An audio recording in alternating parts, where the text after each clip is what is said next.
그 원사 문제요. 예. 원사 문제는 예를 들어서 얀포우드 문제는 HS 기준으로 아마 20여 개일 거고요. 지금 구체적으로 나온 건 린넨, 리오셀, 레이온, 여성 재킷, 남성 셔츠 같이 5개 품목 정도만 얀포우드 적용을 예외하기로 해서 협상 그러니까 대표들도 원사를 다른 나라, 예를 들면 중국에서 가져와도 된다. 그렇지. 중국에서 가져와서 그 정도 품목만. 5개 품목만 하기로 해서 지금 협상 대표단들도 이 분야의 협상은 스스로도 너무 실망스럽다고 얘기하는 품목이 되어버렸습니다.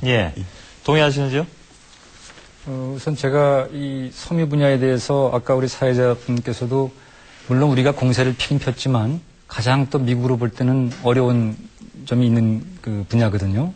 특히 이제 2005년부터 그때 우루과이 라운드 협상 결과에 의해서 미국이 쿼타 제도를 완전히 없애는 그런 결과를 갖고 왔단 말이죠. 그래서 지금 현재 중국으로부터 이제 섬유하고 의류가 많이 쏟아져 들어와서 중국하고는 지금 WTO 그 룰에도 어긋나는 그런 협상을 좀 하려고 그러고 있거든요. 그러니까 우리의 농업처럼 여기도 굉장히 어려웠기 때문에 아마 막판에 이걸 지키느라고 상당히 애를 쓴 것 같은데 보기 나름입니다. 사실 우리가 공세를 해가지고 많이 얻었으면 좋겠지만 굉장히 어려운 분야를 또 다른 동아시아에 유일하게 한국만이 이런 걸 얻었다고 보면은 또 이것도 얻은 걸로 볼 수 있겠는데요.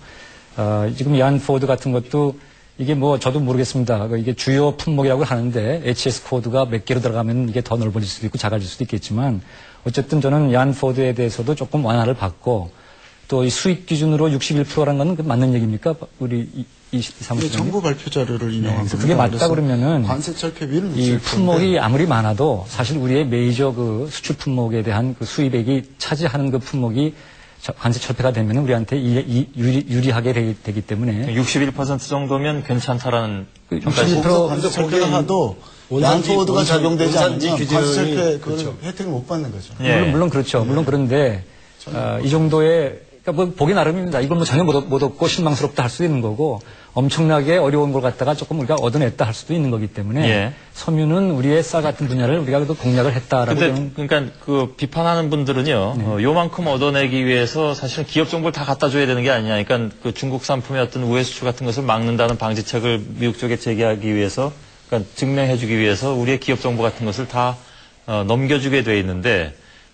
이건 너무 심한 그 양보가 아니었냐 이런 그 얘기거든요. 거기에 대해서는 어떻게 평가를 하십니까, 최 원장님? 그거 협정문을 진짜 봐야 될 것 같습니다. 그래서 협정문을 저도 궁금하게 생각을 하고 사실 섬유 분야는 좀 기대에 못 미치는 협상을 한 건 분명합니다. 왜냐하면 미국이 협상에 별로 사실 성의를 안 보인 측면도 많고 한국으로서는 그런 미국을 공략하는 아마 전략도 조금은 좀 아쉬운 측면이 있지 않은 생각이 드는데 근데 아마 이렇게 보실 측면도 있을 것 같습니다. 사실 미국이 그 얀포드라는 규정을 예외로 한 적은 거의 없거든요. 그러면서 일부 품목을 예외로 하든지 아니면 물량 할당 방식으로 협상을 쭉 해왔단 말입니다.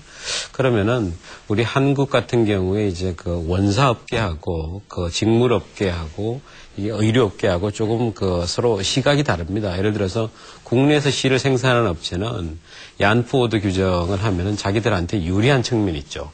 그리고 또 그 중국산 실이나 다른 나라 실을 수입해가지고 이 완제품을 만드는 의료업체는 사실은 또 이익이 다르거든요. 그래서 이 그 국내 원사업체하고 그 의료업체 사이의 어떤 그 갈등 구조를 아마 우리 그 정부에서 효과적으로 잘 좀 조정을 해가지고 협상을 했어야 되는데 그 대목에서 좀 아쉬운 점이 있지 않았나 싶은 생각이 듭니다. 이런 결과에는. 그 점에서요. 이태호 소장님 말씀만 듣겠습니다. 다른 논점 넘어갈게요. 전체적으로 우리가 살펴보면 우리가 애초에 장담하던 영역, 근데 우리 공세적인 영역이라고 했던 거예요. 무역구제, 자동차, 섬유에서 그닥 성과가 없습니다. 근데 농산품은 아까 박진원 선생님 말씀해 주듯이 대폭 양보를 했어요.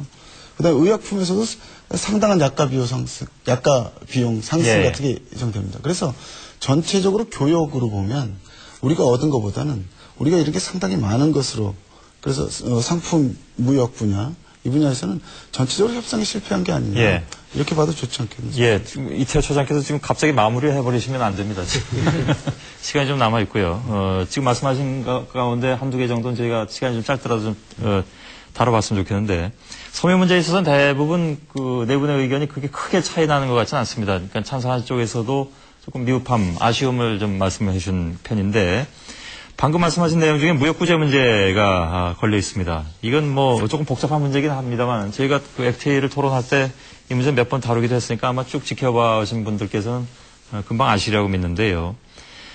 우선 무역구제 문제에서 가장 크게 문제가 되는 것이 반덤핑 비합산 조처가 빠졌다.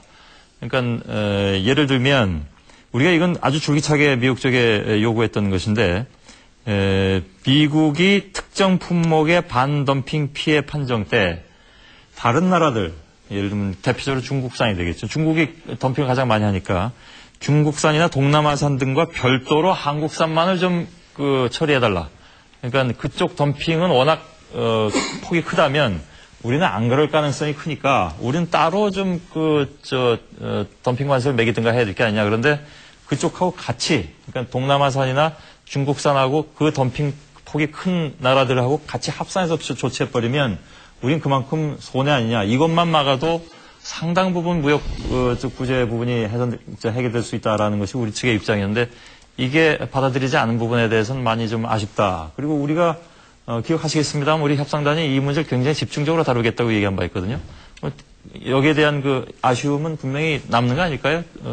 최 원장님께서 어떻게 생각하십니까? 네. 무역구제 조치는 사실 그 WTO 협상에서는 우리가 공략하기 어려운, 왜냐하면 미국이 사실 그 무역구제 조치에 대해서 거의 양보를 대부분 안 해오고 있는 그런 분야인데, 이게 한미 FTA라는 기회를 통해서 우리가 사실은 했으면 좋겠다고 이제 많은 사람들이 생각을 하고 있는 그런 분야가 무역구제 조치죠. 그렇지만은, 미국으로 입장에서 봤을 때는, TPA 권한을 줄 때, 의회가 행정부한테 미국이 가지고 있는 무역구제를 사용할 수 있는 권한을 약화시키지 말라는 거는 이른바 이제 이 맨데이트를 줬단 말입니다. 그래서 마치 이제 한국